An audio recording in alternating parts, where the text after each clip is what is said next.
నమస్తే. ఈరోజు మనతో చాలా విశిష్టమైన వ్యక్తి ఉన్నారు.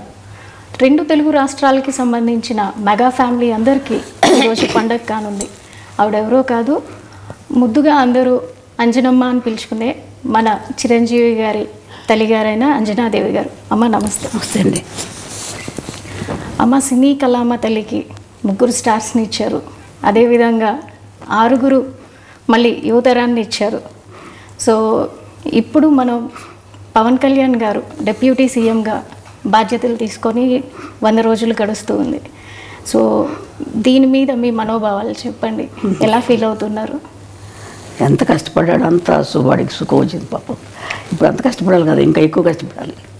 ఇదివరకు అంతా కష్టపడ్డాడు, ఇప్పుడు ఇంకా ఎక్కువ బాధ్యత తీసుకొని బాధ్యత ఎక్కువైంది ఇప్పుడు వాడికి. మీ ఇంటి చిన్నోడు రాష్ట్ర ప్రజలందరికీ పెద్దన్న అయ్యాడు. దీన్ని ఎలా భావిస్తున్నారు? ఆయన బాధ్యతలు సంతోషంగా ఉంది. అంత కష్టపడ్డా వాడికి భగవంతుడు మంచి ఇది ఇచ్చాడు, అదృష్టం. ప్రజలకు సేవ చేసే భాగ్యం ప్రసాదించాడు. 10 ఏళ్ళు అవుతుంది ఇప్పటికీ ఆయన స్థాపించి. 10 ఏళ్ళ నుంచి ఇంటికి దూరంగా చాలా పీక్లో ఉన్నటువంటి కెరీర్ని పక్కన పెట్టి రాత్రింబవళ్ళు ప్రజలతోనే ఉంటూ ఆయన ఎక్కడ ఉంటే అక్కడ, కొన్ని ప్రాంతాల్లో అయితే కనుక ఆయన నేల మీద పడుకున్న రోజులు కూడా ఉన్నాయి. మంచినీళ్ళు దొరకని ప్రాంతాలు అంటే పాడేరు లాంటి ప్రాంతాల్లో కూడా ఆయన తిరిగి ఎప్పుడు పట్టుపరుపుల మీద ఉండే పర్సన్. ఒక్కసారిగా ఆ విధంగా ఉంటాం.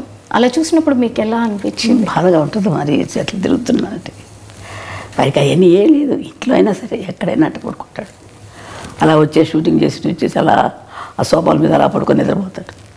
గదిలో పడుకోవాలని లేదు. కష్టపడతాడు. ఇంత కష్టపడ్డానమ్మా అని కూడా చెప్పడు. నాకు బాధగా ఉంటుంది వాడు చేస్తుంటే, అట్లా అంత కష్టపడుతున్నాడే బిడ్డ అని చెప్పేసి. చిన్నప్పటి నుంచి కూడా ఏం అడిగేవాడు కాదు అసలు. చిన్నప్పుడు అదొకలా కామ్గా ఉండేవాడు అంతే మనిషి. అన్నం భోజనం రమ్మంటే కూడా వచ్చేవాడు కాదు. అందరూ వచ్చేవారు, వాడు లేట్గా వచ్చేవాడు భోజనానికి. ఇది కావాలి అది కావాలి నేను అడిగేవాడు కాదు అసలు. మీకు చేతి వంట ఏది ఇష్టం ఆయనకి? వాడికి పలావ్ ఇష్టం. పలావ్ ఇష్టం తింటాడు. ఏదైనా తింటాడు కానీ పలావ్ అంటే కొంచెం బాగా ఇష్టం. మీతో ఉన్నప్పుడు ఆయన ఎక్కువగా పలావ్ తీసుకుంటారు అంటే veg non veg? Non veg. Non veg అడగడు. ఇది కావాలి అది కావాలని అడగడు నన్ను. ఏది నాకు మనసు ఒప్పగా చేసి పెడతాను. పెట్టాలి కదా వాడికి పాపం, ఏది అడగడని చెప్పేసి. సో చిన్నప్పటి నుంచి నాకు ఇది కావాలనేది అడిగారు? అస్సలు అడిగేవాడు కాదు. నేను ఏదో ఒక ఇంటర్వ్యూలో విన్నట్టు గుర్తు నాకు. చిన్నప్పుడు ఏదో టీవీఎస్ అడిగాను, కొనిపెట్టలేదు, అందుకే ఇప్పుడు కంటిన్యూస్గా నేను బైకులు కొంటున్నాను అని. నిజమేనా? నాకు జ్ఞాపకం లేదు అసలు. ఈ మధ్యకాలంలో చూసుకుంటే ఎక్కువగా నరసింహస్వామి క్షేత్ర దర్శనలు, వారాహి దీక్షలు, అంటే అందరూ బాగుండాలని. అలాగే మొన్న వెంకటేశ్వర స్వామి క్షేత్రంలో జరిగిన లడ్డు వ్యవహారంలో కూడా దానికి ప్రక్షాళనగా ఆయనే ముందుగా ఒక దీక్షని శ్రీకారం చుట్టారు. ఈరోజు 11 రోజులు దీక్ష చేస్తున్నారు. సో దీనిపై మీరు ఏమంటారు? సంతోషంగా చేయటం మంచిదే కదమ్మా. అంత అదృష్టం కదా ఆయన. వెంకటేశ్వర స్వామి దీక్ష తీసుకుంటున్నాడంటే వాడికి ఎప్పుడైనా ఇట్లా దీక్షలు తీసుకోవడం అలవాటు అయిపోయింది చిన్నప్పటి నుంచి కూడా. అయ్యప్ప స్వామి మాల వేసుకుంటాడు. నాకు నేను వెళ్దామంటే ఒకసారి నేను వెళ్ళాలి నాన్న అని చెప్పంటే నా కోసం అయ్యప్ప స్వామి మాల వేసుకున్నాడు. దర్శనం చేసుకొని వచ్చాము. వాడికి ఎప్పుడు చేసుకోవాలన్నా ఇష్టం పాపం అబ్బాయికి. సో చిన్నప్పటి నుంచి ఆయనకి దైవభక్తి. అలాగని దేవుడి దగ్గర ఊరికి దండాలు పెట్టేసి పూజలు ఏం చేసేవాడు కాదు. వాళ్ళ నాన్నగారు పూజ చేసినా కానీ ఏదో కాస్త ప్రసాదం తీసుకునేవాడు తప్ప వాడందరికీ వాడు ఎక్కువ పూజలు చేసేవాడు కాదు. ఇప్పుడు కొంచెం పెద్ద అయ్యాక తను పూజ చేసుకుంటున్నాడు. యోగ నరసింహస్వామి గుడి అని విన్నాము. పవన్ గారి అన్నప్రసన్న కూడా అక్కడే జరిగిందని. దానికి సంబంధించి వివరాలు చెప్తారా? మేము తిరుపతి దర్శనానికి వెళ్ళాం. నేను మా వారు మిగతా పిల్లలందరూ తీసుకొని వెళ్ళాను. వెళ్తే అప్పుడు 6 నెలలు కరెక్ట్గా జరిగింది. ఆ రోజుకి వచ్చింది. 6 నెలలు వచ్చింది కదా, ఇక్కడే అన్నప్రాసన చేసేద్దాం అనిపించింది నాకు మనసులో. ఆయన దగ్గర ఎప్పుడూ ఒక కత్తి ఉంటుంది. ఈయన పోలీస్ ఆయన కదా, కొంచెం పోలీస్ డిపార్ట్మెంట్. అందుకే ఇంతకు చిన్న కత్తి ఉంటుంది. ఆ కత్తి పెట్టి ఏదో పుస్తకాలు ఉంటే పెట్టి దేవుడి ప్రసాదం ఇచ్చారు. వెంకటేశ్వర ప్రసాదం. ఆ ప్రసాదం పెట్టి అక్కడే యోగనరసింహ స్వామి దగ్గర పడుకోబెట్టేసి చేశాను. చూసి పడుకోబెట్టి ఇక్కడే చేసేద్దామంటే అన్నాను ఆయనతోటి, మా వారితోటి. ఇంకా అంతకంటే అదృష్టం ఏముందిలే అని చెప్పి వాళ్ళకి చేశాను. చేస్తే ఆయన కత్తి పుట్టుకున్నాడు. తర్వాత పెన్ తీసుకున్నాడు. ఓకే, అంతే. సో దాన్ని ఎలా చూస్తారు మీరు? కత్తి పట్టుకున్నవారు కాబట్టి దాన్ని మీరు ఎలా భావించారు ఆ రోజున? ఏం భావించాను, చాలా కోపంతో వచ్చిపోతాడు పిల్లడు. ఏదో ప్రజలకి ఏదో చేస్తాడని చెప్పి అనుకున్నాను నేను. అంటే అప్పుడే ఊహించారు మీరు? ఊహించాను, ఏదో చేస్తున్నాడు, కత్తి పట్టుకున్నాడు, ఏదో చేస్తాడు అనుకున్నాను. మరి పెన్ను పట్టుకున్న దానికి ఏమనుకున్నారు? అది చదువు తక్కువే వస్తుంది అనుకున్నాను. పెన్ను పట్టుకు వెనక రెండోసారి కదా చదువు. ఇది కష్టపడి పని చేస్తాడు, ప్రజల కోసం చేస్తాడు, ఏదైనా చేస్తాడు అనుకునేదని. కోపంగా అందరినీ రక్షించడానికి చేస్తాడు అనుకున్నాను. అంటే వాళ్ళ నాన్నగారు బాగా తిరుగుతారండి. ఆయన కూడా పోలీస్ డిపార్ట్మెంట్ కదా. ఆయన బుద్ధులన్నీ ఉన్నాయి ఆయనకి, ఆయన గుణాలే ఉన్నాయి ఈయన కూడా. కొంచెం తిరగటం, కోపం అన్నీ ఉన్నాయి. ఆయన కూడా అట్లా తిరిగేవారు. ఆయన ప్రభావం ఆయన మీద చిన్నప్పటి నుంచి ఉండేదా? చిన్నప్పటి నుంచి వాళ్ళ నాన్నగారితో బాగా ఎక్కువ ఉండేవాడు. అటాచ్మెంట్ ఎక్కువ. లాస్ట్ కదా వాళ్ళ నాన్నగారు లాగా ఉంటాడు, బుద్ధిగా. ఎక్కువ తిండి గురించి కానీ ఎక్కువ మాట్లాడు, మితంగా మాట్లాడతాడు, మితభాషి. అందుకని వాళ్ళ నాన్నకి ఇష్టం ఎక్కువ కంటే ఎక్కువ. అంటే అలాగని వాడి మీద లేకుండా లేదు, వీడు కొంచెం కామ్గా ఉంటాడు. ఇంట్లో కూడా ఎవరితో ఎక్కువ మాట్లాడేవాడు కాదు. మాట్లాడితే మా చిన్న అమ్మాయి, లాస్ట్ అమ్మాయి కొంచెం దగ్గర, అందుకని దాంతో మాట్లాడేవాడు ఎక్కువ. చిన్నప్పటి నుంచి పవన్ కళ్యాణ్ గారు పుస్తకాలు ఎక్కువగా చదువుతూ ఉండేవాళ్ళ? ఎక్కువ స్కూల్కి వెళ్ళేది ఒక లేదు. కొంచెం ఇంటర్మీడియట్ 10th క్లాస్కి 8th క్లాస్కి వచ్చేటప్పుడు వాళ్ళ అన్నయ్య క్లాస్ మేము లైబ్రరీ ఉంటే బుక్స్ లైబ్రరీ, ఆ బుక్స్ చదువుకుంటూ ఉండేవాడు, ఎక్కువ చదివేవాడు. ఎందుకు ఎక్కడికి వెళ్తే చదువుతున్నానమ్మా అనుకునేవాడు, అనేవాడు అంతే. ఆ తర్వాత పెద్దయ్యాక కూడా అదే బుక్స్ అదే అలవాటు వచ్చేసింది. ఇప్పటికి కూడా పుస్తకాలు ఇంట్లో పెట్టుకొని చాలా పెద్ద పుస్తకాలు. వాళ్ళ నాన్నగారు కొంచెం చదివేవారు పుస్తకాలు, అవి వాళ్ళ నాన్నయ్య అలవాటు అయిపోయి బాగా అయ్యి అది ఎక్కువ చదువుతూ ఉంటాడు. తర్వాత నాకు తెలియదు ఎన్ని పుస్తకాలు ఉన్నాయి. మొన్న చూస్తే నేను ఇంట్లో ఇన్ని పుస్తకాలు ఉన్నాయి, ఎక్కడ అవన్నీ చదివి అందుకని ఇంత ఇది వచ్చింది వీడికి ఆలోచన అనుకున్నాను నేను. చిన్నప్పుడే అనుకున్నారా పెద్దయ్యాక ఏమవుతారు అనేది? నేను అంత ఆలోచించలేదమ్మా, ఊహించలేదు. ఇలా అవుతారని అయితే అస్సలు అనుకోలేదమ్మా. నేను ఎవరి గురించి నేనేమో అనుకోను. వాళ్ళ అదృష్టాలను బట్టి జరుగుతుంటుందమ్మా. ఇంట్లో ఎక్కువ ఎవరితో అటాచ్మెంట్ ఉంటుంది? చిరంజీవి గారితో. ఆయన చిన్నప్పుడు వాళ్ళ అన్నయ్య బాగా దగ్గర తీసేవాడు, చిన్నపిల్లడప్పుడు ఎక్కువ. ఈ చిన్నవాడు కదా, ఆయన ఎత్తుకొని ఫోటోలు తీసుకోవడం, వాళ్ళ అన్నయ్య తమ్ముడిని చాలా జాగ్రత్త బాగా చూసుకునేవాడు. తమ్ముడు అంటే పెద్ద ఆయన. అట్లాగే పెద్ద అయినా కానీ వాళ్ళ అన్నయ్య వదిన ఇప్పటికీ వాళ్ళ అన్నయ్య వదినతో.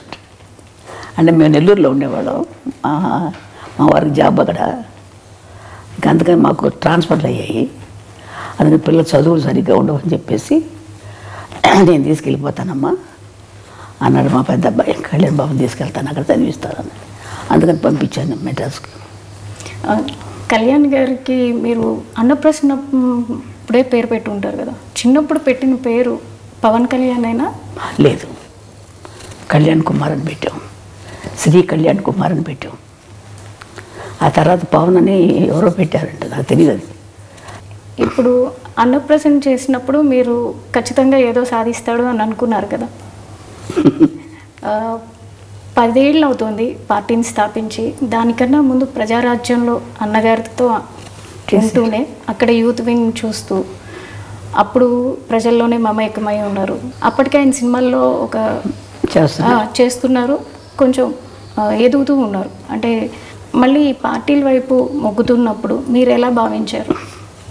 నాకు ఎందుకు ఈ పార్టీలో మనకి సినిమాల్లో చేసుకుంటే బాగుంటుంది కదా అనిపించింది నాకు. అనిపించిన తర్వాత వాడి ఇష్టం, మనం ఏం చెప్పగలం.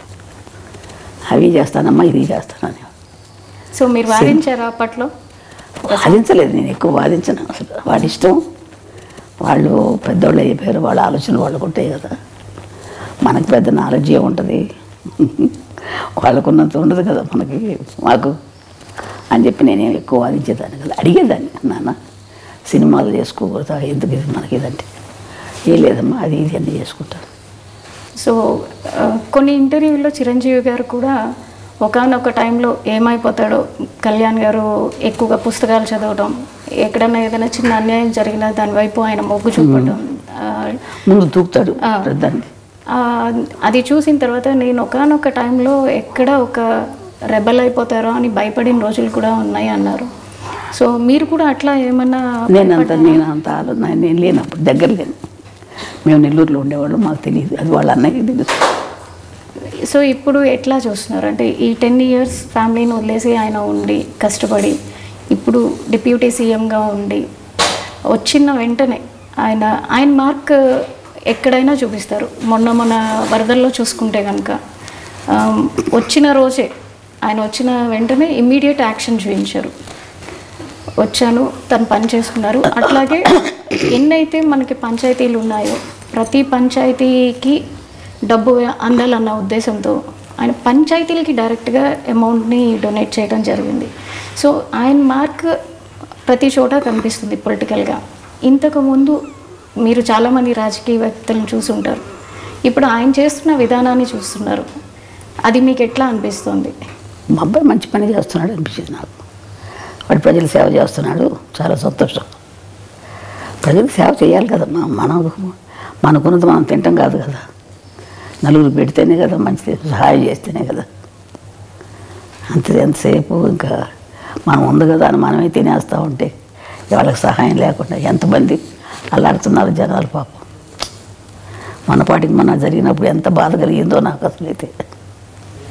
అది కానీ తర్వాత ఇంకొక ఊరు కేరళలో ఇక్కడ ముందు కేరళలో మైనాడులో అక్కడ తిరిగినా కానీ ఎంత బాధ కలిగింది, ఎంతో అల్లాడిపోయారు బిడ్డలు, చంటి బిడ్డలు, వాళ్ళు వీళ్ళు ఎంత బాధలు పడిపోయి ఉంటారు. అదే నేను ఊహించుకుంటే నాకు ఎంత బాధగా ఉంటుందో అనిపిస్తున్నాను. చూస్తుంటాను టీవీలో వార్తలు, చాలా బాధ కలుగుతాము. అలాంటి వాళ్ళకి సేవ చేయాలి, తప్పదు. ఏదో మనకు శక్తి కొద్ది మనం చేస్తే మంచిదే కదా, వాళ్ళకి సహాయం చేస్తే. సెలబ్రిటీగా మీరు అనుకున్నట్టుగా సినిమాలే చేసుకుంటూ ఉండుంటే ఆయన డొనేట్ చేసి వదిలేయటం జరిగేది.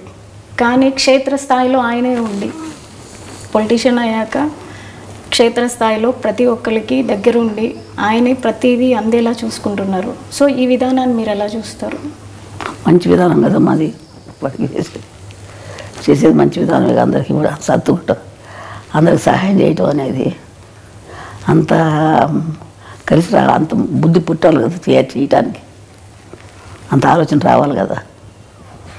మంచిదే కదా మాకు చేసే బుద్ధి ఉంది. వాళ్ళ నాన్నగారికి కూడా ఉంది కొంచెం బుద్ధి, సేవ చేసే బుద్ధి.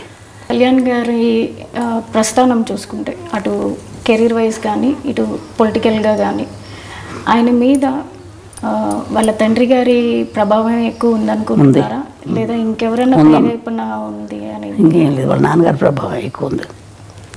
ఆయన ఇట్లాగే దాన ధర్మాలు చేసి సహాయం చేసేవారు, అందరికీ చేసేవారు. అదే బుద్ధి ఈయనకి కూడా ఇచ్చింది కొంచెం. అంటే అందరికి ముగ్గురికి ఉంది కొంచెం. ఈయన ఎక్కువ రాజకీయాలు ఉండబట్టి ఎక్కువగా కలిసేసుకుంటారు. సినిమా ఫీల్డ్లో ఉండగా కూడా అందరికీ సహాయం చేసేవారు, సినిమాలు యాక్ట్ చేసేటప్పుడు కూడా. ఇప్పుడు మీరు డిప్యూటీ సీఎంగా మీ అబ్బాయిని చూస్తున్నారు, తర్వాత నెక్స్ట్ ఇంకేమన్నా ఎదగాలని అనుకుంటున్నారా? ఏ స్థాయిలో మీ అబ్బాయిని చూడాలనుకుంటున్నారు? నేను అంత ఆశ లేదమ్మా నాకు, నేను అంత ఆశపడలేదు, అంత ఆలోచించలేదు. దేవుడు ఎలా చేస్తారో జరుగుతుంది అంతే. అంటే నేషనల్ వైడ్గా కూడా ఆయన మార్క్ పొలిటీషియన్గా మిగతా పొలిటీషియన్తో కంపేర్ చేసుకుంటే కనుక కళ్యాణ్ బాబు గారు వెళ్తున్న విధానం కావచ్చు, అటు డివోషనల్గా కావచ్చు, బీజేపీతో అలయన్స్ అవటం వల్ల కావచ్చు, ప్రతి ఒక్కరిలోనూ ఒక చైతన్యం వస్తుంది. సో ఆయన నేషనల్ లీడర్గా ఎదగాలని మీరు కూడా అందరితో పాటు ఆశిస్తున్నారు అనుకుంటా. వాడు ఇప్పుడు అనుకోలేదు కదా ఇలా ఇప్పుడు సీఎం అవుతాడు, అదే అలా జరుగుతుంది, ఆటోమేటిక్గా అవి జరుగుతాయి అట్లాగా, అంతే కదా. మనం ఆలోచించేది కొద్దిగా జరగవు కదా. దేవుడు ఎట్లా చేసుకుంటారు, భగవంతుడు ఎట్లా చేస్తాడు అట్లా చెప్తాడు. పవన్ కళ్యాణ్ గారు వారి తండ్రి గారైన వెంకట్రావు గారి నుంచి చాలా వరకు ఆయన బుద్ధులే క్యారీ ఫార్వర్డ్ అయినాయి అని మీరు చెప్పారు.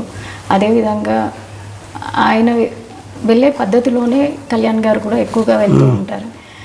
కళ్యాణ్ గారికి చిన్నప్పుడు వారి తండ్రితో ఏ విధమైనటువంటి బాండింగ్ ఉండేది? ఎక్కువ ఆయనతోటి బాగానే ఉండేవాడు. చిన్నప్పుడు కొంచెం పట్టుదల ఎక్కువ పిల్లడికి. ఏదైనా సరే నాకు ఇది కావాలంటే కావాలంతే, చెయ్యాలనుకుంటే చేస్తాడు.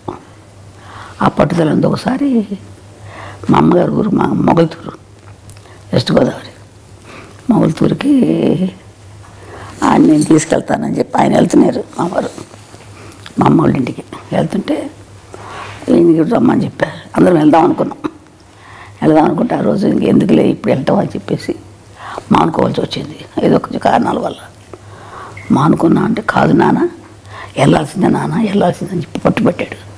చెప్తుంటే వినేవాడు కాదు, మొండికి ఎత్తేసేవాడు. చెల్లాలి తప్పదు నాన్న, తీసుకెళ్తాను. వద్దురా నాన్న, తర్వాత వెళ్దాం మనం అంటే ఇన్నే వచ్చి అమ్మ కొట్టారు.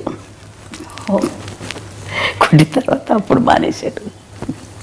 పట్టుదల ఎక్కువ చిన్నప్పటి నుంచి కూడా. ఇది చెయ్యాలంటే చేసేసేవాడు అంతే. మరి మా ఫోన్లే ఎందుకు లేదా నువ్వు ఊరుకోడు. ఇప్పుడు అదే పట్టుదల వచ్చింది అడిగి. ఏదైనా చేయాలని కూడా చేస్తాడు. అదే పట్టుదల ఇప్పుడు ఈ స్థాయికి ఆయన రావడానికి కారణమవుతుందని మేము కూడా అంతే నమ్ముతున్నాం. ఇప్పుడు చంద్రబాబు నాయుడు గారు జైల్లో ఉన్నప్పుడు కూడా ఆయన ఫ్లైట్లో రానినప్పుడు బై రోడ్ వచ్చారు. బై రోడ్ ఆపినప్పుడు కూడా ఆయన అక్కడే రోడ్డు మీద పడుకున్నప్పుడు చాలా బాధ కలిగిందమ్మా. ఎందుకు ఈ బాధలేని మనకు అనిపించేసింది.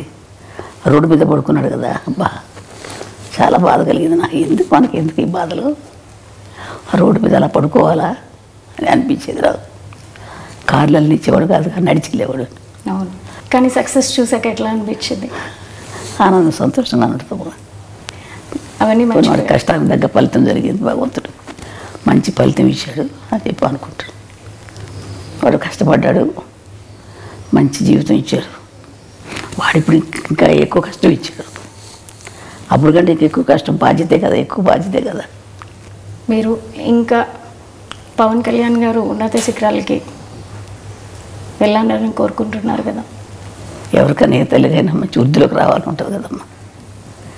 ఏ తల్లిదండ్రులైనా కోరుకుంటారు కదా బిడ్డలు మంచి వృద్ధిలోకి రావాలి. అదేవిధంగా నాకు కూడా ఉంది, బిడ్డలు మంచి వృద్ధిలోకి రావాలి, బాగుండాలని. అదే నేను కూడా కోరుకుంటున్నాను ఆ విధంగానే. సరే అమ్మా, థ్యాంక్ యూ సో మచ్. మీ సమయాన్ని మాకు ఇచ్చి తల్లి పవన్ కళ్యాణ్ గారి గురించి తెలియని విషయాలన్నీ మాకు తెలియజేసినందుకు ధన్యవాదం. సరే తల్లి.